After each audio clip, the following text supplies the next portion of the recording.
Buffy the Vampire Slayer is one of the best shows of the late 90s, early 2000s. And if I'm going to be perfectly honest, it's aged really well. There will be times I'll be watching it now and something will be referenced that is very late 90s, early 2000s, and it kind of strikes me, oh yeah, this isn't taking place right now. This video is not to convince you to watch Buffy. If you haven't already watched Buffy, you probably didn't click this video. If by some chance you still plan to watch it, or you're in the middle of watching it for the first time, stop. Don't go any further. As soon as the credits on this video play, spoilers are everywhere. So save this video to your watch later playlist, finish the series, and come back. I'll wait. And I promise, Buffy is absolutely worth it. Alright, so if you're still with me, let's talk about Slayer Lineage. Alright, Scoobies, let's do this.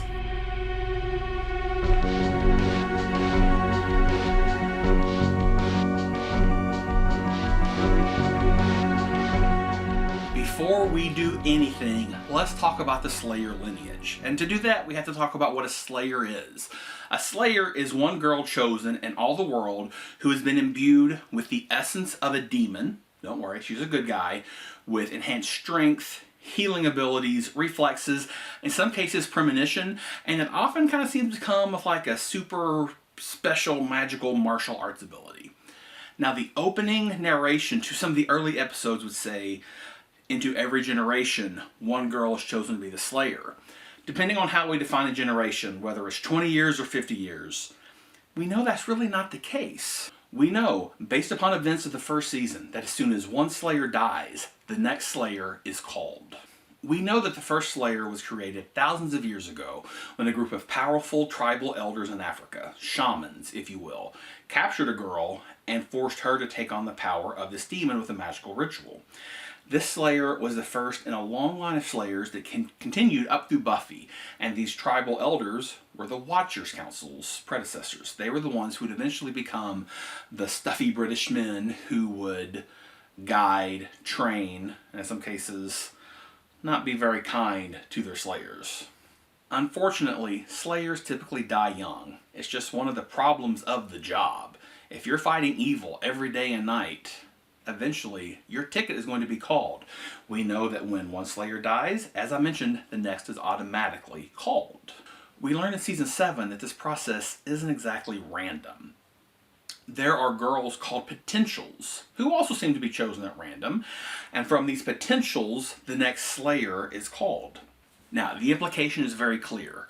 To be a vampire Slayer, you have to be a potential first. The Watchers Council tries to identify these potentials before they are called. They even identify some as babies.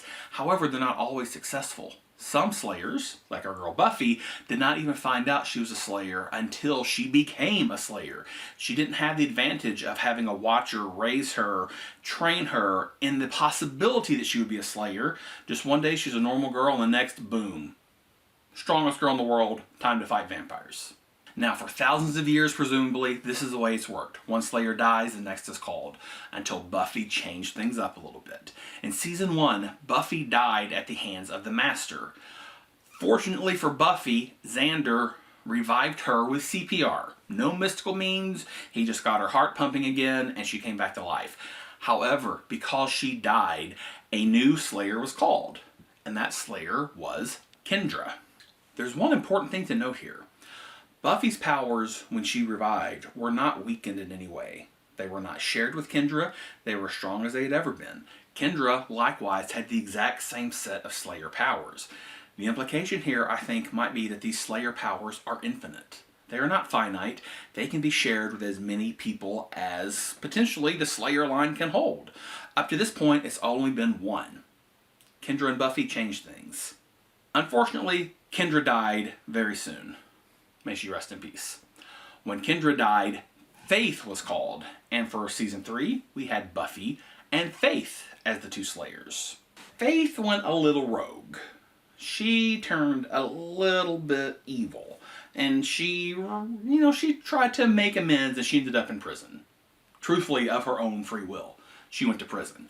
However, the Slayer line still goes through Faith. It no longer goes through Buffy. There are lines throughout the series that make it clear that people aren't entirely sure exactly how Slayer lineage works. In season 3, the mayor even makes the comment, don't kill... Mayor was the big bad. He wasn't just like a mayor. He was like, "Rrr, mayor." He even made the comment, don't kill Buffy, because if she dies, a new Slayer will be called, and I just don't want to deal with it. Back when I watched the series, I thought this meant that there would always be 2 Slayers. One to take over when Buffy died again, and one to take over when Faith died. However, this is not what happened. Buffy died again in season 5. This time she was dead for several months, and no new Slayer was called.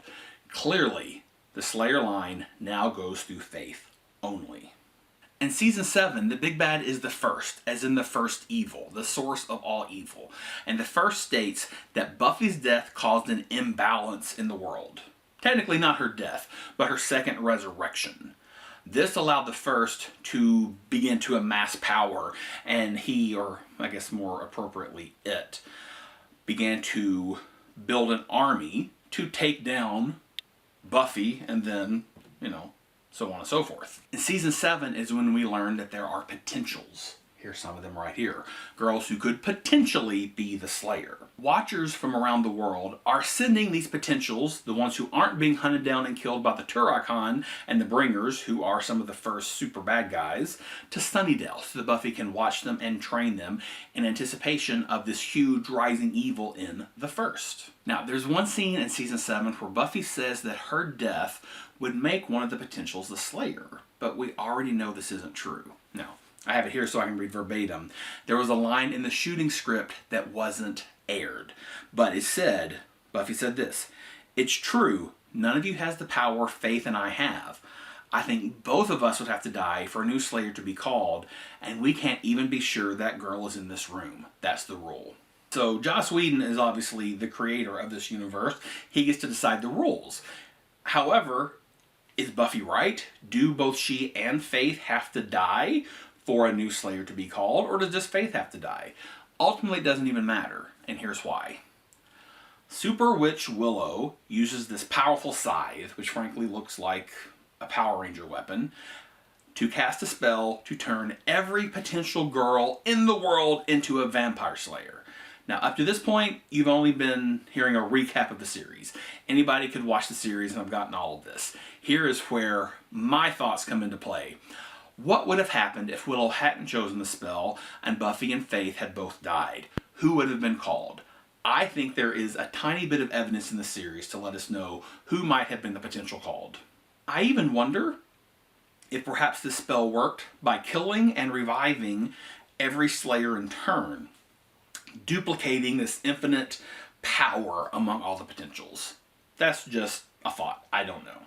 Now, I have a theory, admittedly based on very little screen evidence, that if the events of the episode Chosen, that's the one where Willow cast the spell to make every potential girl a Slayer, if that had not happened, and if Buffy and Faith had died, I think I have a theory for who would have been the next girl chosen to be the Slayer. A good contender would have been Kennedy. She was a little bit older, she was already a warrior, she had a watcher, she had been trained, she was an amazing fighter already. In fact, of all the potentials, she's the only one to take on a Turok-Han by herself without a Slayer as backup. I don't think it would have been her though. I think it was Vi. I think Vi was destined to be the next Vampire Slayer if only one girl had been called. Here's where my theory comes into play. Vi was very meek. She was probably the meekest in some ways of all the potentials in the house. Now you could argue, well, she was super meek and then she became a Slayer, so it was that dichotomy of meek and then super Slayer that made her seem so powerful. I think Joss Whedon gave us some evidence in the episode though that it would have been her beyond this. For one thing, Vi was identified as a child. The Watchers Council had already identified her and she'd had a Watcher for years. Now, is this evidence enough? Not even close. Plenty of potentials had Watchers. One very thin piece of evidence is this. When Vi was called, she went nuts. She was amazing. She was like the most powerful fighter of the group. She was tearing into the Turok-Han like nobody's business. Not only that, she was even aggressive, in a good way, on the bus after they escaped the fight. She went from this meek little girl to a warrior in a span of seconds. Still, all of this is conjecture. Is there any screen evidence that Vi would have been the one to be called? I think there is. As soon as Willow casts the spell and the power of the spell goes out into the world, Kennedy is the first potential we see awaken as a Slayer. This makes sense. Kennedy is the closest to Willow. Of course she would be the first to awaken. However, after Kennedy, who is the first potential we see awaken into her Slayer powers? Vi. Who is the first new Slayer that we see make a quip, which we know is a Slayer? Vi. Who is the first Slayer we see use some amazing super magical martial arts moves? Vi. And lastly, who is the first Slayer we see straight up kill a Turok with a knife to the throat? Vi. That's my evidence. That's why I think Vi would have been the next Slayer called if Willow had not changed things with her spell. Now, did Joss Whedon plan this? I certainly don't know, but I think there's enough evidence that it's a good solid maybe. Hey, if by any chance, Joss Whedon, if you happen to be watching this, feel free to, weigh in. Tell me I'm right or wrong. It'd make my day. Also, Felicia Day, what do you think? Were you supposed to be the next Vampire Slayer? It's an FYI, Felicia Day was the actress who played Vi, in case you didn't know. So, that's what I think. What do you think? Leave your comments in the comment section down below. As always, thanks for watching. Please comment, like, subscribe, do all those great things. I plan to release a pop culture video at least once a week. I'm thinking every Tuesday. And I'm also going to do some cooking and weight loss videos on the weekend. The Ranger Project, my daily vlog, will continue, as will all of my cancer updates. Thank you so much for watching. Until next time, may the power protect you.